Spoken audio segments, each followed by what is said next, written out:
over the years, we've actually developed some really good medications that are a replacement for whatever particular substance someone was using. Our current most common treatment as a prescription is what's under the label of MAT, or medication-assisted treatment. And we see it most commonly for opiate use disorders. Medication-assisted treatment is an evidence-based form of treatment, which means that it has been backed up by research proving its effectiveness. According to the Substance Abuse and Mental Health Services Administration, MAT has proved to be clinically effective and to significantly reduce the need for inpatient detoxification services for people suffering from opioid use disorders. MAT often results in an increase in the number of patients who remain in treatment, helps to improve a patient's social functioning, and reduces the risk of drug-related infectious disease contraction and criminal behaviors. We know with opiates that there's a significant withdrawal component that is very uncomfortable for the patients. So historically, if we just had someone that was coming to a rehabilitation center and we said, cold turkey, just cut it, they'd ditch. No thank you.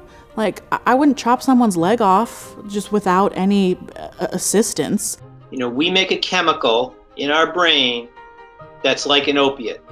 And when you mess with that chemical system through the use of heroin or fentanyl, you upset that balance, sometimes permanently.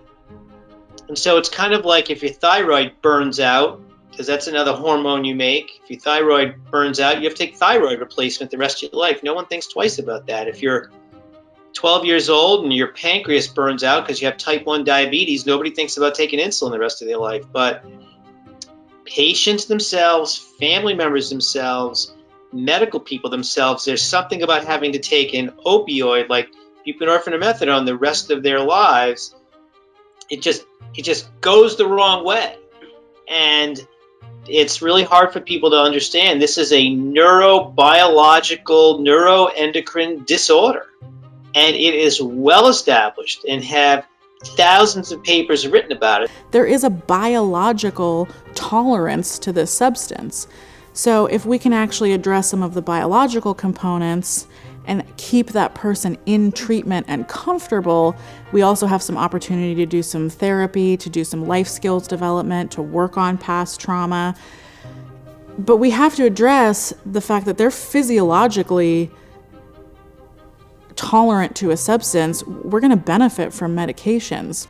I think the evidence around methadone and buprenorphine is so robust that, to not use it in treating people today is ignoring science. We are living in an era of untold death from fentanyl. Fentanyl is in cocaine, it's in amphetamines, it's in all the opiate supply mostly around the country. And to think that, someone, if they had like a deadly pneumonia, you do everything you could to keep that person alive. You put them in the intensive care unit, you give them lots of antibiotics.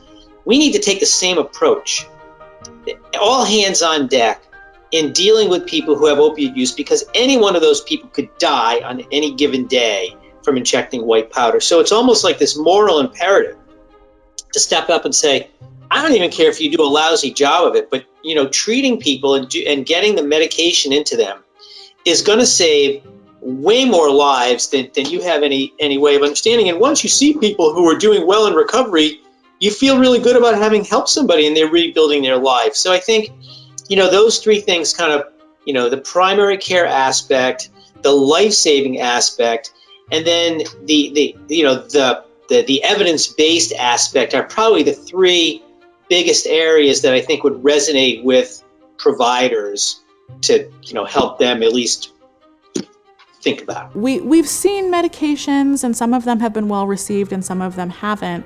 What we really want to do is we want to educate people that the current MAT treatments that we have are incredibly effective, that people are able to easily incorporate those into their lifestyle, and it allows them to engage in a broader, more holistic treatment more effectively and more consistently.